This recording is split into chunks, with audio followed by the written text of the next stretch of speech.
Бүгд хамтдаа 14-р ишлэгийг уншъя. 3.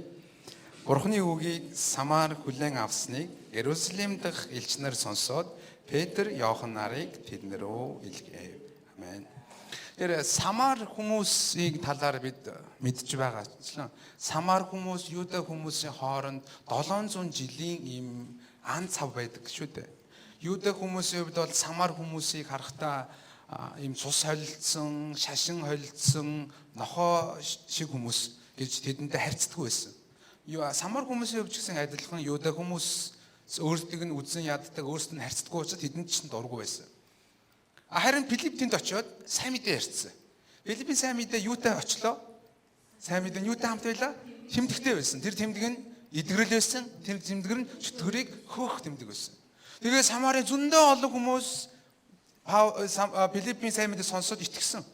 Тэгээд баптизм үтсгэсэн гэж хэлж байгаа. Тэгээ сонирхолтой нэг зүйлийг харах юм бол тэр нутгийн илбчин Симон итгэсэн гэсэн юм уу? Тэр илбчин зүгээр нэг ийм пумпан гэдэг илбчин биш гэсэн юм уу?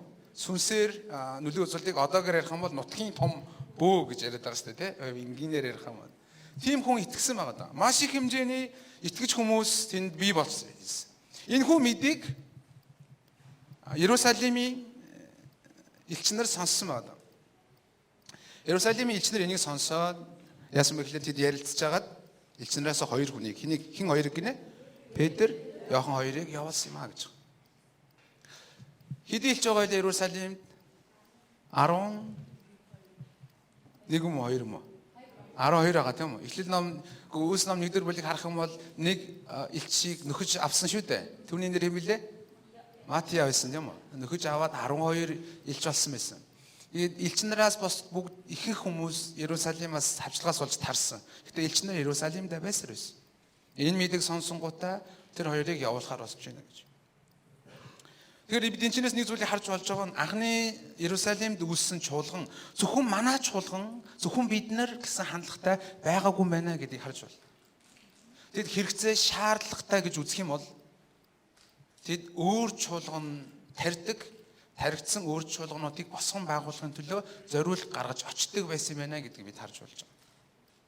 Тиймээс өнөөдөр бидэнд байх ёстой маш чухал чанар юу вэ гэхээр зөвхөн манай гэр бүлийн аврал, зөвхөн манай эсний цуглаан ч юм уу, зөвхөн манай холбоо чуулган ч юм уу, иймэрхүү өөрсдийгөө бөөцөлсөн, өөрчлөгөө чиглэсэн хандлагаасаа гараад бид өөр сүм чуулган руу явдаг, тэдэнд тусалдаг, мөн бас өөр чуулган байх газар руу чуулган тарихаар хүмүүсийг илгээдэг энэ хандлага бидэнд хэрэгтэй байгаа юм аа. Амен уу? Хажууд хүн дээрхгүй хаанчлын сэтгэлгээтэй болцгоё. Тэр элчнэр ингэж хэлж болох байсан юм. Филипп сайн мэдээ ярьсан ашгүй. За яг хөө Филипп өөрөө мэдээд учраа бол нэр самар мамар руу явахгүй гэж хэлж болох байсан ч гэсэн тийш явж байгаа юм шүү. Хаанчлын сэтгэлгээтэй учраас тийм. Тиймээс бид яагаад хушаад руу, орхон руу, хонгор руу манай цэнгэлмагч хэллээ шүү дээ. Заримдаа ядардаг, заримдаа өдөржингөө тийш явахаар үлсэн цанган, ялангуяа зам бол арай гайгүй ч магадгүй, өвөл бол хэцүү шүү дээ. Гадаа даарна, машин байхгүй үедээ машин хүлээ зогсно, цасан нүдүүлэн, шуургад нүдүүлэн. Яг тэр элчнэрийн сэтгэлгээ, анхны чуулганы дагуу энэ сэтгэлгээ байгаа учраас. Амен. Тиймээс бид хушаад руу, хонгор, орхон руу, мөн бас титэм рүү, микр рүү, шаамур руу явцгаая. Тэнд очиод бид юу хийж өгч чадах вэ? Очиж тусалдаг, дэмждэг байцгаая. Амен. Манай нанжиг чамрын хүүхд залуучууд дуу зааж өгөхийг хүлээг л байгаа. Өчигдөр дуу зааж өгнө гэж амласан ч. Энэ хичээл ингээ явах газар бол явах хэрэгтэй. Бид яагаад дорнот руу явж гин, бид яагаад захын руу явж гин тэнд туслахын тулд юм. Бид мартаарай ийм сэтгэлээ бидэнд байх ёстой юм шүү. Өөр чуулган руу, өөр хүмүүс рүү явах хэрэгтэй. Намайг хол явуулахгүй гэж жижиг юм хийсэн юм болоо. Энийг яцлаад өгөөч. Минь хоёр тишээ их гүйдэг хүн чинь яг баригдчихаа болдгоо. Бүгд хамтдаа үргэлжлэн 15 16 ишлэл харъя да. 3. Тэд ирж тэдэн дээр ариун сүнсийг авахлахын төлөө залбирчээ. Учир нь тэдний хинэнч ариун сүнс хараахан буугаагүй байсан бөгөөд тэд эзэн Есүсийн нэрээр зөвхөн баптизм хүртсэн байжээ. Амен. Ямар ч тач Иерусалим чуулганы элчнэр Самар руу явъя. Самар үндэстэн бидэнд таалагдахгүй байсан ч таалагдчихсэн ч тэд эзэн Есүс Христийн сайн мэдээг хүлээн авсан учраас тэдэнд туслая гэсэн шийдвэр гаргасан байна. Тэгээд тэр хоёрыг явуулсан. Тэгээд Петр Иохан хоёр агуу эзэн Есүс Христийн дагалдагч нар болох Петр Иохан шүү дээ. Тэр хоёрын хувьд бол эзнээс сурсан зүйл маш их байгаа. Маш их мэдээлэлтэй явж байгаа хүмүүс шүү дээ. Маш их билег авьяастай, маш их тэр авьяас чадвар олонтой хүмүүс. Самар чуулганд очихдоо Самар чуулганд хэрэгцээ маш олон байсан баг. Тийм үстэй. Самар эзний хүлээн авсан хүмүүс учраас тэнд гэр бүлийн семинар хийж болно, санхүүгийн семинар хийж болно, үерхэл нөхөлийн семинар хийж болно. Өшөө тэнд очиод янз бүрийн өсчин гоо сайхан хийж болно. Янз бүрийн зүйл хийж болно шүү дээ. Гэхдээ тэд Иерусалимаас гарч Самарт очихдоо хийсэн чухал зүйл. Самар дахь итгэгч нарт хамгийн хэрэгтэй гэж үзсэн хийсэн эхний зүйл нь юу гэхээр тэдний төлөө залбирч өгсөн юм а гэж. Юуны төлөө залбирсан гинэ? Ариун сүнсийг ахуулахын төлөө залбирсан юм а гэж. Яагаад ариун сүнс ахуулахын төлөө залбирч юу? Ариун сүнсгүй итгэцсэн юм байх та. Яг үндэ тэдний хин дээр нь ч ариун сүнс бугаагүй байсан юм байна гэж. Тэгвэл юу болсон юм бэ гэхээр тэд зүгээр л эзэн Есүс Христэд итгэж яасан хүмүүс байсан? Баптизм хүртсэн хүмүүс байсан юм. Өнөөдөр миний хийх номлол зарим хүмүүсөв жоох хэцүү гэж магадгүй шүү. Тэд ариун сүнсийг аваагүйгээр эзэн Есүс Христ итгэж баптизм хүртсэн байсан гэж. Ямар утгатай вэ гэхээр тэд ариун сүнсний баптизмыг хүлээн аваагүй гэсэн утгатай. Ариун сүнсний баптизм гэдэг зүйл юу вэ гэхээр ариун сүнсний баптизм гэдэг бол дээрээс ариун сүнсний дүүргэлт дүүрэн бууж ирж ариун сүнсэн дотор булахыг ариун сүнсний баптизм гэж хэлж байгаа юм шүү. За дахиад хэлье. Ариун сүнсний баптизм гэдэг бол дээрээс ариун сүнс бууж ирж тэр хүн ариун сүнсэн дотор булахж байгааг хэлж байгаа юм. Яг үүндээ баптизм гэдэг үг өөрөө булахах, дүрэх гэсэн утгатай юм. Тэр хүн ариун сүнсэн дотор булагдаж, дүрэгдэж байна гэсэн үг юм. Энгийнээр ярих юм бол амьдрал дээр нь бууж байгаа хамгийн анхны ариун сүнсний дүүрэн буулт байна гэж хэлж болно гэсэн үг. Ойлгосон хүмүүс нэмэн.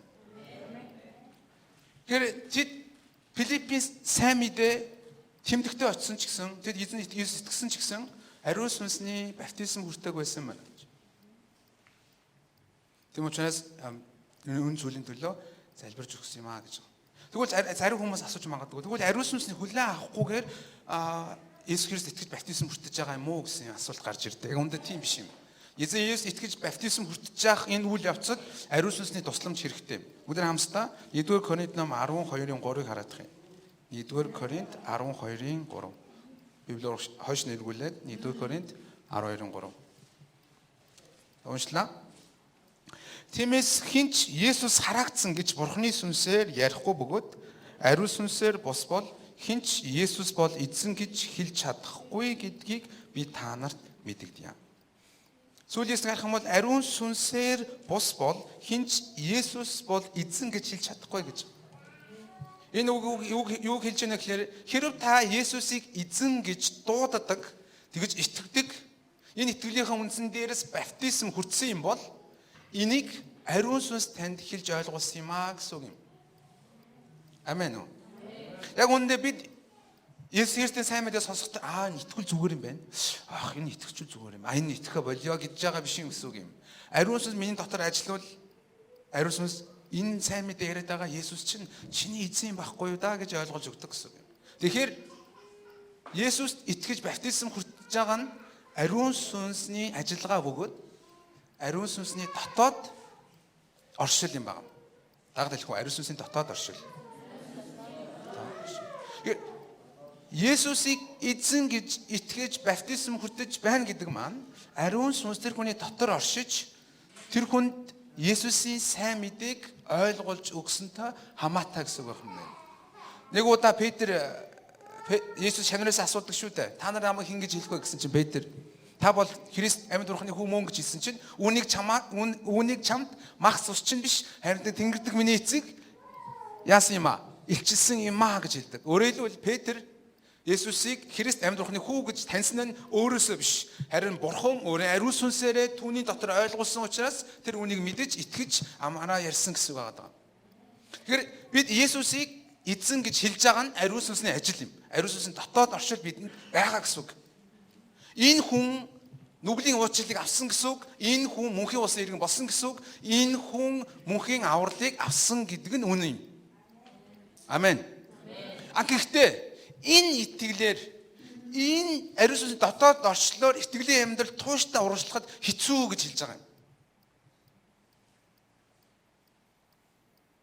Тэгм учраас элчнэрийн гаргасан үйлдэл тэд чинь итгэхэд баптизм хүртсэн юм байна шүү дээ. Тэгвэл гэр бүлийн сургалт авъя. Эсвэл тэднэр дээр цанхуугийн сургалт хийж өгье л доо. Тэдэнд би зүгээр Библийн тайлбар авчиж ирээ заагаад өгье л доо. Иймэрхүү маягаар яаж болох байсан ч гэсэн энэ итгэлээр тэр дэлхийг нөлөөг тэр гмийг ялан дийлж чадахгүй учраас ариун сүнсийг авахлахын төлөө залбирж байгаа гэсэн үг юм. Гэдэг үндэ энэ элчнараас хамаатай биш. Есүс тодорхой шавнартай хэлсэн байна. Өдөр хамтдаа Үлс ном 1-р бүлгийг хараадах юм. Үлс ном 1-р бүлэг. Үлс 1-ийн 5-р эшлэл. Үлс 1-ийн 5. Осноо уншлаа. Йохан усаар баптизм хүртээдэг байсан бол харин та нар ойрын өдрүүдэд ариун сүнсээр баптизм хүртэх болно гэжээ. Есүс амьсныхаа дараа шавнартаа ант хэлсэн үг. Йохан усанд бүрэн болохуулж баптизм хүртээдэг байсан бол та нар ойрын өдрүүдэд ариун сүнсэнд бүрэн болохож баптизм, ариун сүнсийн баптизм хүртэх болно гэж хэлж байгаа. Тэгэхээр Есүсийн авралын ажлын хамгийн чухал нэгэн зүйл бол ариун сүнсний баптизм байгаа даа. Бичээсийн дагуу бид хойш нарах юм бол Библиэлд ариун сүнсний Үлс номон дээр ариун сүнсний баптизм хүртээгдэж байгаа 5 үйл явдал гарч байгаа. Хэдэн үйл явдал гинэ? 5 үйл явдал. Тэрний хамгийн ихнийх нь Үлс ном 2-р бүлгээр гардаг. Тэд хамтдаа суглаа залбирж явах үед ариун сүнс эдэн дээр буулаа. Гал мэд салхи мэд бууж ирдэ гэдэг юм. Тэгэхээр яагаад элчнэр тэд чуулган дээр очиод ариун сүнс ахуулахын төлөө залбирх гэхээр эзэн Есүс хэлсэн байсан учраас усан баптизм хүртдэг шигэ ариун сүнсний баптизм хүртэх ёстой гэж байгаа учраас. Тиймээс өнөөдөр чуулганд хоёр төрлийн итгэж явж идэг гэсэн үг байна. Итгэж хүн дотор хоёр. Тийм үү? Нэг нь ариун сүнсийн дотоод орчлоор дамжуулан Есүс миний эзэн юм аа гэж итгэж баптизм хүртсэн итгэж. Нөгөө нэг нь болохоор үүн дээр нэмээд ариун сүнсний дүүрлийг хүлээн авсан ариун сүнсний баптизм хүртсэн итгэж байгаа. Энэ хоёрын хооронд ялгаа юунд байгаа юм болоо? Маш том ялгаа байгаа даа.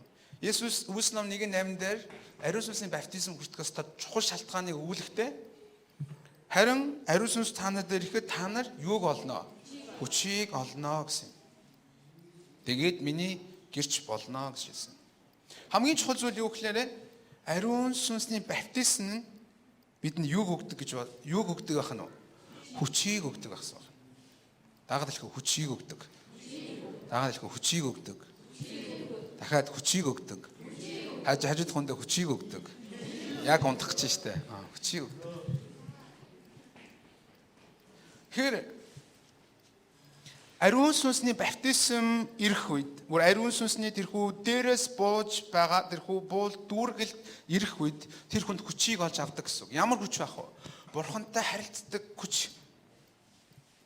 Өмнө нь зүгээр нэг 3 минут залбирах нь 30 минут залбирж байгаа юм шиг санагддаг байсан бол ариун сүнс баптизм хүртсэний дараа 3 цагийн залбирал зөвхөн 3 минут шиг хүртэл санагдаж байгаа гэсэн үг юм. Ойлгож байна уу? Ариун сүнсний баптизм хүртэх юм бол тэр хүн дотор хүч, бусдыг уучлах хүч гарч ирдэг.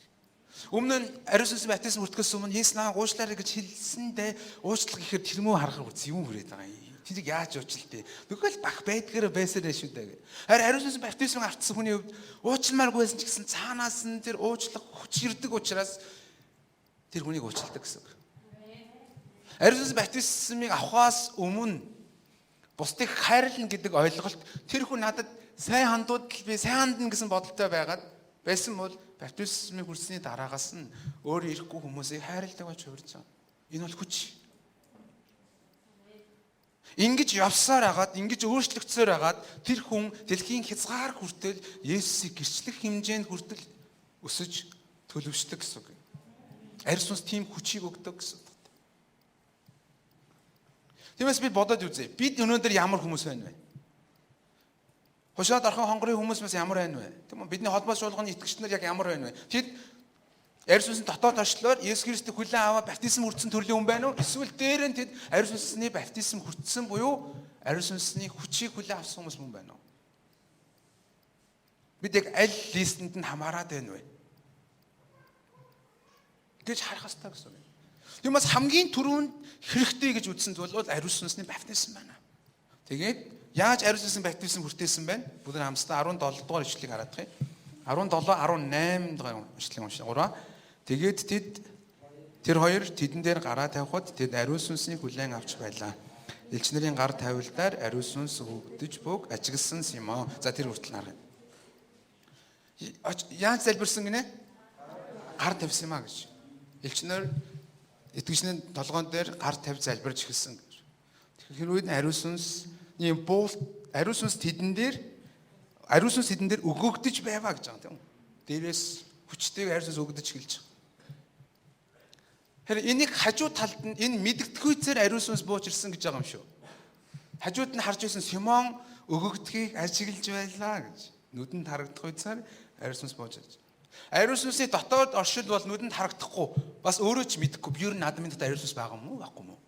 Бараг мэдэхгүй байгаа даа. Гэхдээ Иесус бол эзэн гэж итгээд байгаа. Ариун сүнсний баптизм бол харагдах үеэр, мэдрэгдэх үеэр тэр хүний амьдрал дээр орж ирж байгаа. Тэгээ хараад бас та өөрийг хараад та Ариун сүнсний баптизм хүртсэн юм байна уу үгүй юм шиг байна. Эдээ Ариун сүнсний баптизм гар тавил дээр өгөгдөж байна. Харин бусад Үлс номдох бусад дөрвөн тохиолдлыг харах юм бол 2 дугаар бүлэг дээр тэд яаж явахд Ариун сүнс эдэн дээр бууж ирлээ? Залбирж явах үед бууж ирсэн байна. Харин 9 дугаар бүлэг дээр Паул баптизм хүртэж байгаа. Гар тавихад баптизм хүртэж Ариун сүнсний баптизм. Харин 10 дахь бүлэг дээр 100-ийн дарга Корнелийн гэр бүлийнхэн баптизм хүртэж байгаа. Ямар үед гэж сургаал сонсож явах үед. Петр сургаал номлол хийж явах үед нь Ариун сүнс тэдэн дээр бууж ирдэг.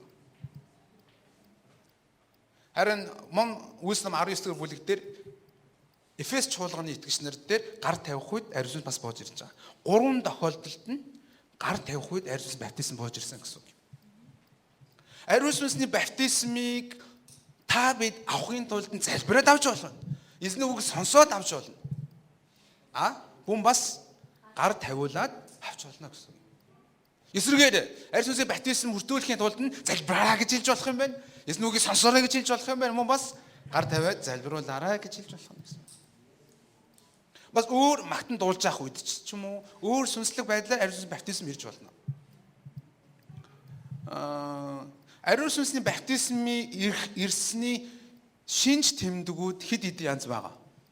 Энэ дээр бол Симонд бол ажиглах туйцаар ирсэн гэж байгаа болохос ямар нэгэн шинж тэмдэг харагдахгүй байгаа тийм үү. Хэдэ бусад дөрвөн тохиолдлыг харах юм бол Үлс ном 2 дугаар бүлэг дээр тэд Ариун сүнсээр дүрч өгөгдсөнийг харь хэлээр ярьж илаа гэдэг. Корнелийн гэрийнхэнд баптизм буухтаа яадаг вэ гэхээр тэд бурхныг магтаж бас хэлээр ярьж илаа гэдэг. Эфес чуулган дээр Ариун сүнс бууж ирэх үедээ бас яадаг вэ гэхээр тэд хэлээр ярьж иш үзүүлж байлаа гэж. Ариун сүнсний баптизм бууж ирэхлээр хүмүүс нэг бол хэлээр ярьдаг, нэг бол бурхныг магтдаг, тийм үү? Нэг бол иш үзүүлдэг байх. Хамгийн их давтагдсан нь хэлээр ярих юм байна. Харилаар ярьдаг хүмүүс гарахгүй юу? За харилаар ярьдаг хүмүүс та Ариун сүнсний баптизмыг хүртсэн байх боломжтой байна гэсэн үг ханаа чи. Мен ярьж байгаа гэсэн үү? Тэгвэл Ариун сүнсний баптизмыг тэдэн дээр хүртээж өгч байна гэж. Ариун сүнсний баптизм нь юунд хэрэгтэй гинэ? Хүч олж өгдөг юм а гэж. Хайрлах хүч. Бодуулаа.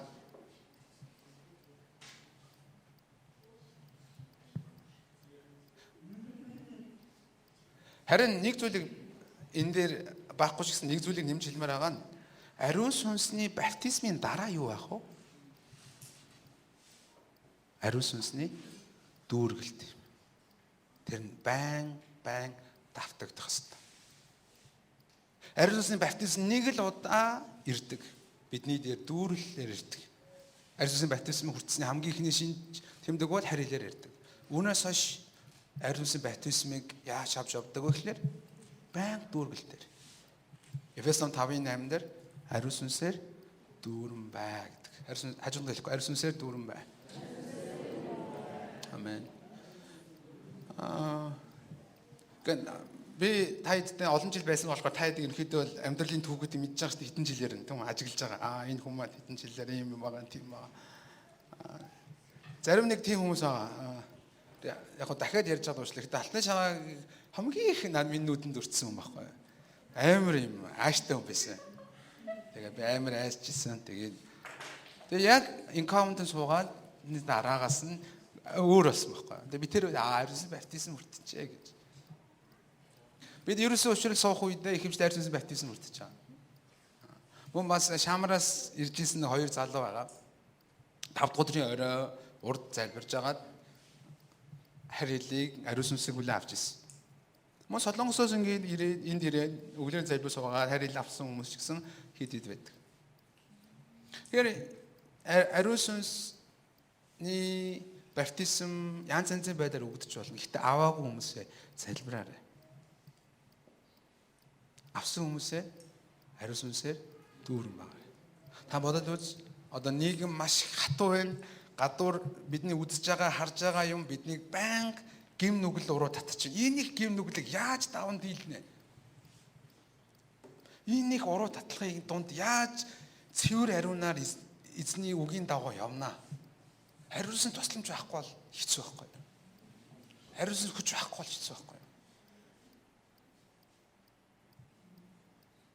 Тэгвэл бид энэ нийгэм рүү уусч орчих гээд байна. Бид нийгмийг шинжилдэг байсан чи эсрэгээр нийгэм биднийг уусгах гээд байна.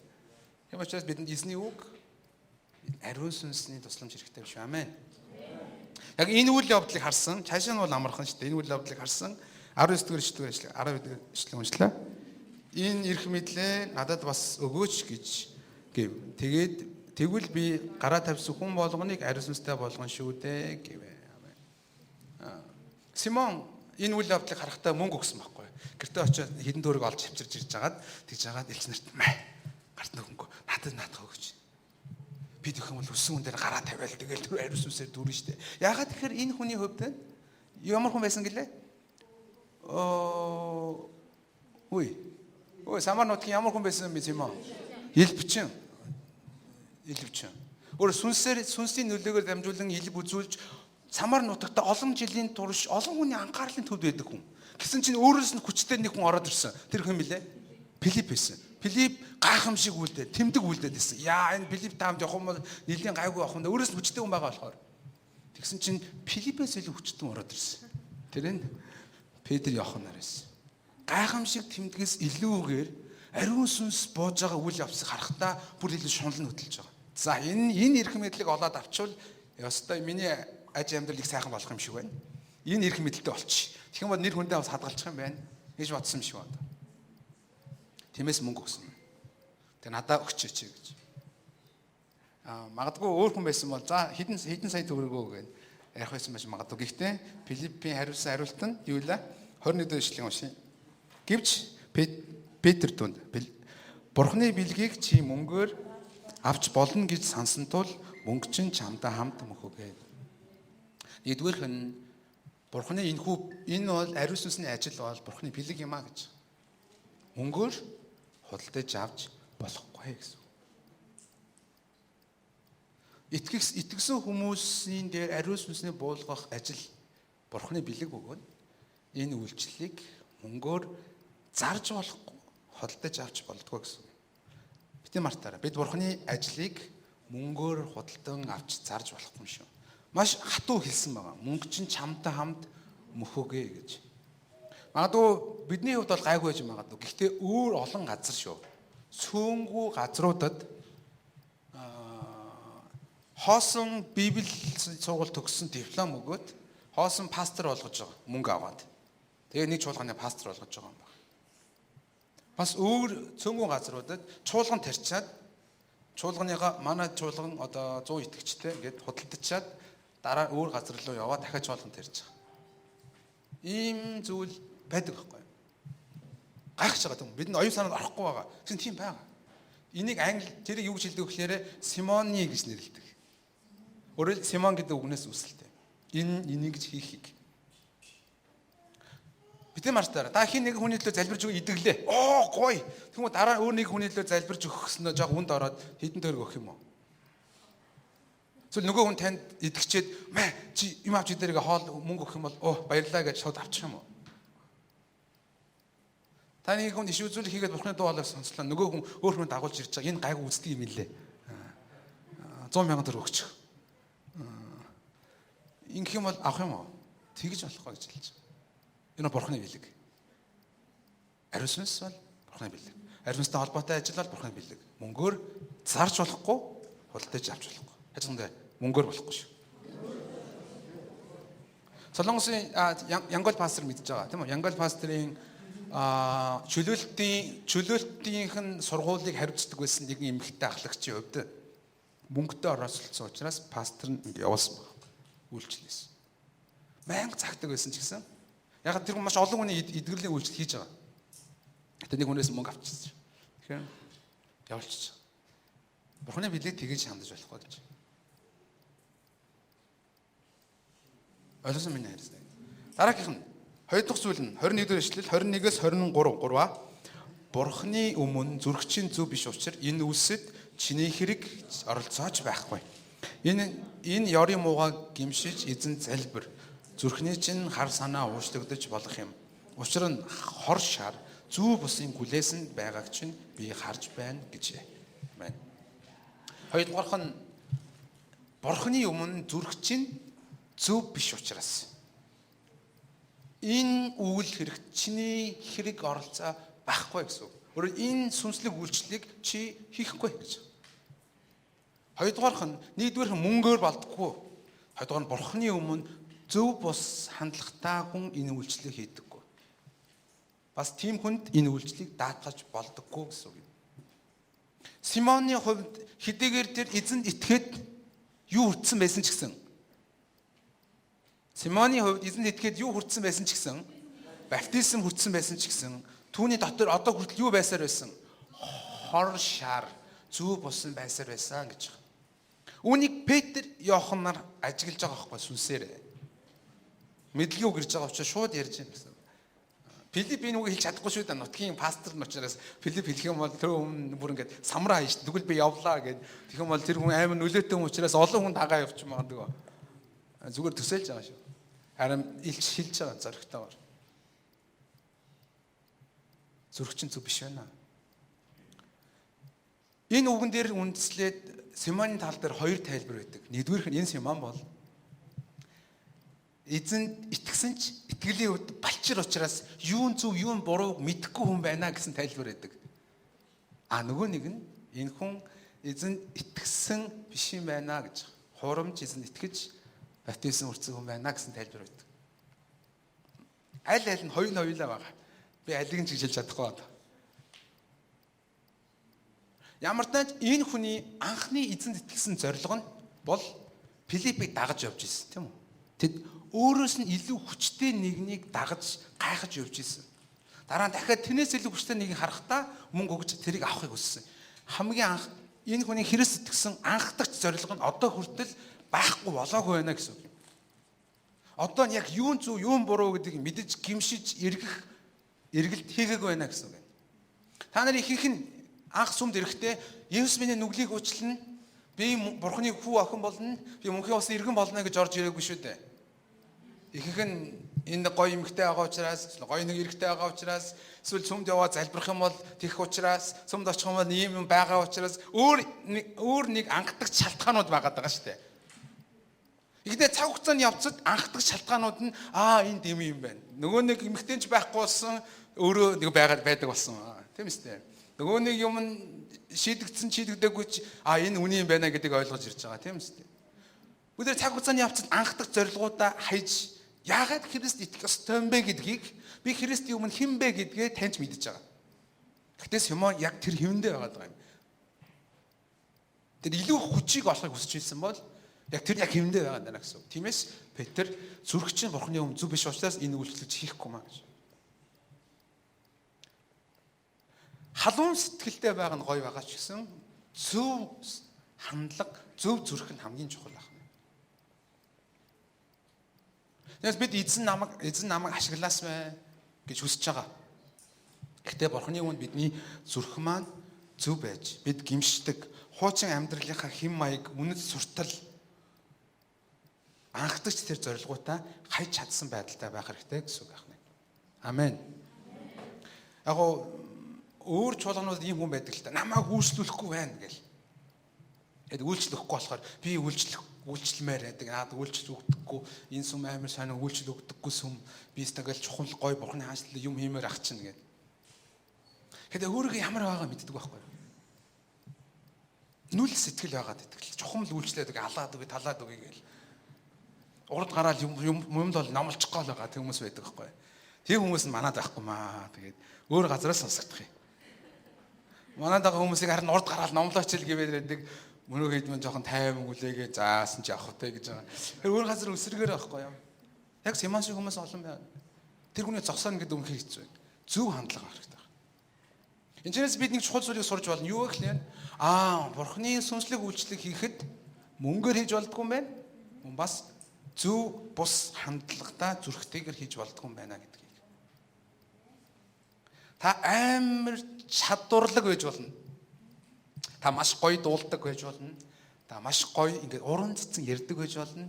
Тэглээгээд танд Магдалины үйлчлэл, номлын үйлчлэл өгч чадахгүй. Учир нь таны чадвараас илүү юу чухал юм аа? Зүрх чинь чухал юм аа. Танаа гэрт амар гоё юм сав байж болно тийм үү? Алтаар хийсэн, мөнгөөр хийсэн, сувдаар хийсэн сав байж болно. Гэхдээ тэр баста бол та дотор нь юм хийгээд ууж идэхгүй шүү дээ. Та эхлээд тэр саваа цэвэрлэх болно. Харин тэрний оронд зүгээр бор аяг, цэвэрхэн бор аяг байвал та түүнийг ашиглах болно. Яг үүний адилаар эзэн зүрхэн зөв хүнийг л ашиглаж байгаа. Зүрхэн зөв хүнээр дамжуулан эзэн хаанчлагын ажлыг хийж байгаа.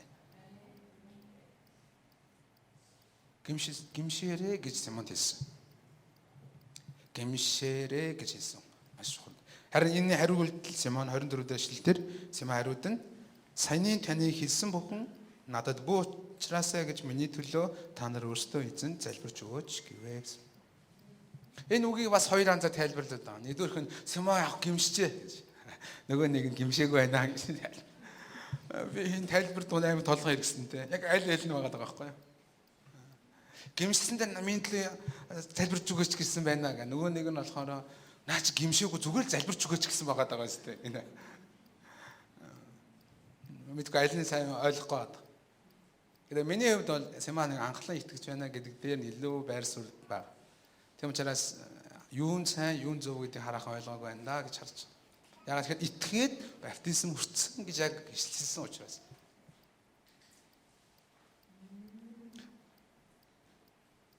Тэгээд та бүхэн гимшээд эзэн зүрхээ зөв байлгаасыг юрэж байна амин. Тэгээ хамгийн сүүлийн ишлэлийг хамт уншия 25 дахь ишлэл дээр. Тэд чин сэтгэлээсээ эзний үгийг гэрчилж тунгаглаад Иерусалимд буцсан бөгөөд Самарын олон тосгодонд сайн мэдээг тунгаглаваа гэсэн. Амен. Тэгээд Иерусалим руу буцах замдаа Самарын олон тосгодоор явсан юм аа гэж хэлж байгаа. Чин сэтгэлээсээ эзний үгийг тунгаглаад гэж. Тэгвэл элчнэр Самарт очиод хийсэн хоёр үйлчлэл юу байх вэ? Эхнийх нь ариун сүнсний баптизм өгсөн баг. Хоёрдугаарх нь тэдэнд эзний үгийг заан сургасан байна. Өнөөдөр энэ чуулган та бүхний өөр нэгэн чуулганд хийж өгөх чадах тэр үйлчлэл юу вэ? Тэгэхээр ариун сүнс ахуулан төлөө залбирч өгч чаддаг байдал болоод эзний үгийг зөвөр зааж өгч чаддаг байдал байна гэсэн байна. Тиймээс бид чуулганыг хөө зөндөө олон юмар гоё чимж болно.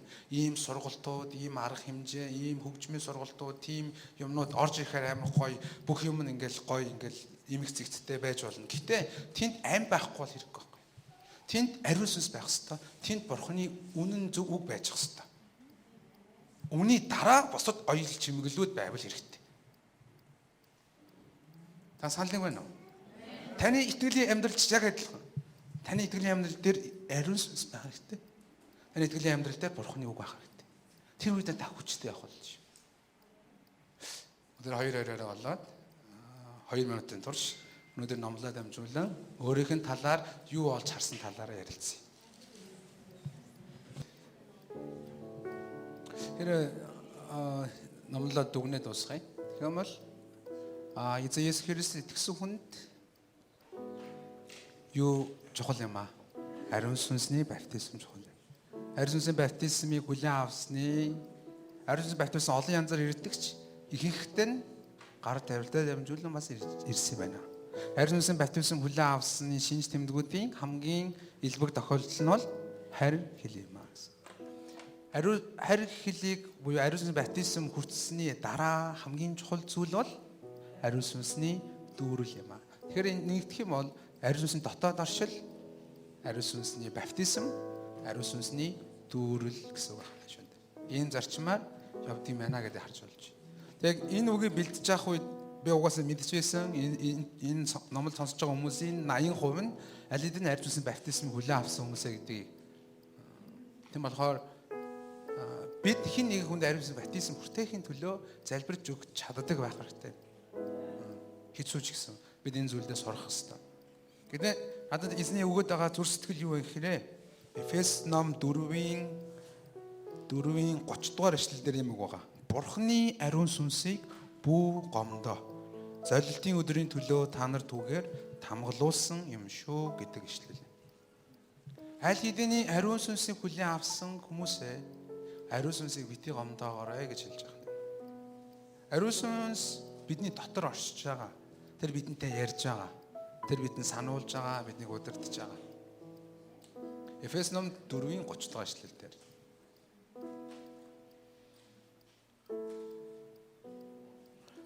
Ариун сүнсээр дүүрэн байцгаая. Бүгд хамтдаа судлаасаа босоод